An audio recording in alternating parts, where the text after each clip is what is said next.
fans, welcome back to the podcast, Southern Oregon Housing. I'm Alice Lema. I'm a principal broker at Home and Land Real Estate. And today we're going to talk about the top 10 reasons that sales are failing right now. And I think you'll be surprised at some of them.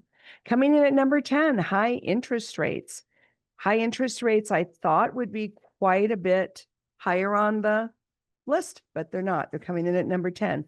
Number 9, insurance issues. You know what? That was never even an issue a handful of years ago. But now, especially in Oregon, Southern Oregon, insurance issues, fire, floods, they are a big deal. Number 8, low appraisals. Again, I thought this would be higher on the list. Having gone through several low appraisals recently because of the downturn, it was pretty dramatic, but it's coming in at number 8. And you know what that means? Most low appraisal situations get resolved. Good to know. Coming in at number 7, the seller backs out. I thought this would not even be on the list. I'm used to Oregon. In Oregon, it's super hard for a seller to get out of the deal, super easy for the buyer. California and some other states are more even, Steven, but Oregon is definitely on the side of the buyer. But number 7, seller backs out. Number 6, economic concerns.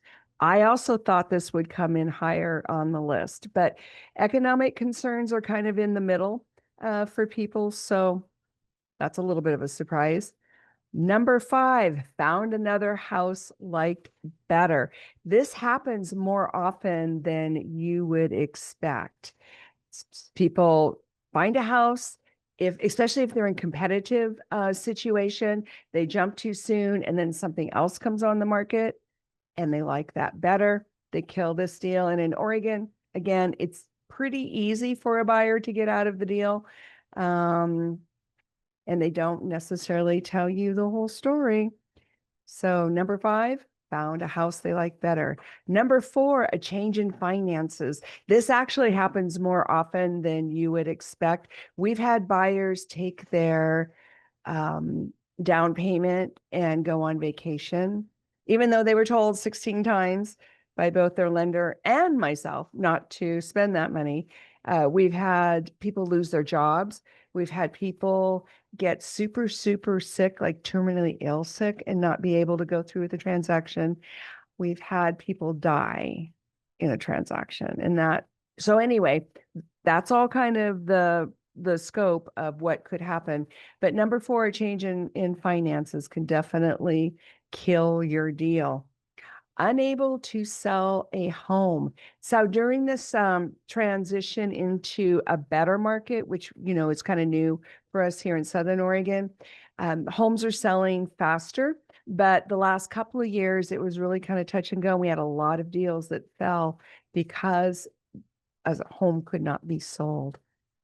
So that's coming in at number 3. Number 2, the buyer's financing. So this would be the lender that they picked did not vet them thoroughly up front. A lot of lenders do a really good job of getting the buyer's finances documented very thoroughly before they write the pre-approval letter, but not all of them do. So be mindful whether you're buying or selling that the lender on that pre-approval letter matters. And in Oregon, just a reminder, you cannot, if you're buying, you cannot change lenders in the middle of your deal without the seller signing off on it. Okay. So that's number 2. Guess what number 1 is? If you follow my podcast, you will know home inspection or repairs. Number 1 reason that deals fail.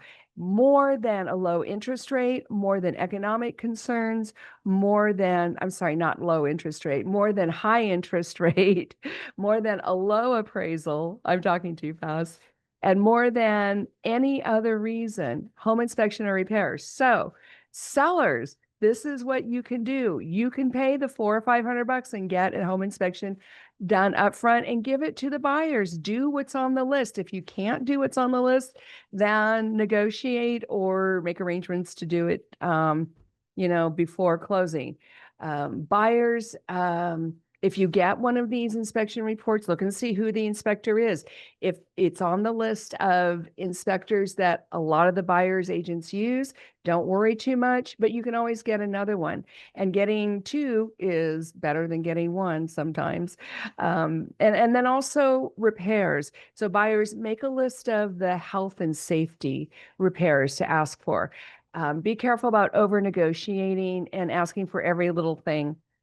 Go for the bigger stuff, and be prudent in your list making. Sellers, don't take these repair addendums take them seriously. Don't take them personally. A lot of sellers just go to pieces feeling terrible about their house when they get a repair addendum. It's just part of it. Every house has something. So just look at the repair addendum with business-like eyes and go from there.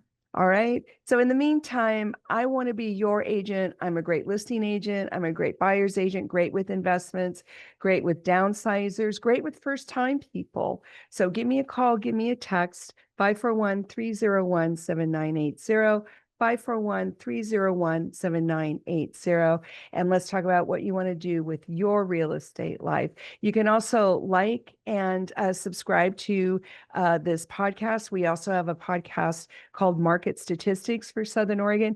Deep dive into all three counties of what's going on, how many sales and percentages and comparisons year to date. Super, super good data. And then we also have our Landlord's Corner, brought to you by Home Nest Property Management. And that's a really good podcast as well. But either way, have a beautiful Southern Oregon weekend. Hug those you love. We'll see you next time, folks. Bye.